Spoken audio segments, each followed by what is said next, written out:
3 tips na dapat mong gawin upang malampasan mo ang iyong problema sa pinansyal. Hi everyone! Ako po si Mr. Bernard Tubera Gabaon. At kung bago ka pa lamang na mapadaan dito sa aking YouTube channel, Kabayan, don't forget to subscribe with this channel. I-hit mo na yung notification bell para sa lahat ng aking mga bagong upload ay magkakaroon ka ng notification. At i-likes mo na rin, Kabayan, at i-share mo na sa iyong mga kakilala. Mga Kabayan, heto na ang unang-unang tips para malampasan mo ang iyong problema sa pinansyal. Unang-unang tips, mga Kabayan, ay ang kinakailangan clear mindset, clear vision, at clear purpose, clear target. Yan ang unang-unang dapat meron ka, Kabayan, upang ma-set up mo kung anong solusyon ang iyong ibibigay sa problema, sa financial problem na iyong kinakaharap. Tulad halimbawa, sa buwan-buwan ay lagi kang nakakautang, kinakailangan magkaroon ka ng clear intention na kinakailangan putulin mo yan, ang mga utang mo na yan, at kinakailangan mong solusyonan yung pinag-root cause na pinanggagalingan kung bakit ka nakakautang. Halimbawa ay nakakautang ka dahil sa over expenses mo, dahil sa mga wants mo.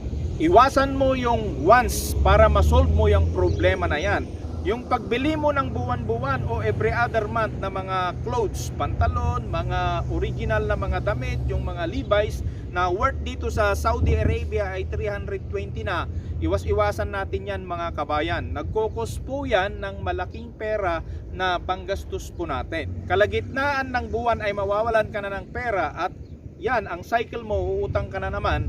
Yan ang isang epekto o root cause kung bakit tayo nakakautang lagi. At isa pa yung pag nakita natin doon sa mga sale, doon sa grocery, kahit hindi mo naman kinakailangan, ay bumibili ka dahil sale yan. Yan ang unang-unang i-clear mindset natin na iwasan natin yan. At ang solusyon na gagawin natin yan, mga Kabayan, i-cut off na natin yan para hindi tayo laging nakakautang.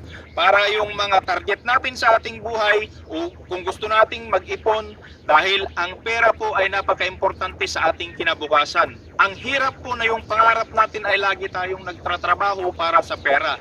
Sana pangarapin natin na balang araw, kapag huminto ka na bilang isang OFW, nag-retire ka sa iyong trabaho, makabili ka ng asset mo, makapag-invest ka na kahit umuupo ka, nagre-relax ka, nagbabasa ka lang ng Bible at saka mga books, mayroon namang pera o asset na kumikita, papasok ng pera sa bulsa natin.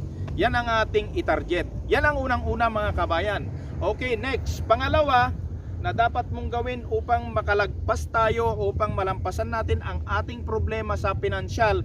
Ito, mga Kabayan, huwag po tayong laging negative. Kung ang target po natin ay magnenegosyo tayo, huwag po tayong negative. Sa tuwing mag-a-attempt po kasi tayo na magtatayo ng negosyo, unang-una, 70% ang nasa isip natin. Paano kung malugi ako? Paano kung maubos lahat yung kinita ko? Paano kung hindi ito obra?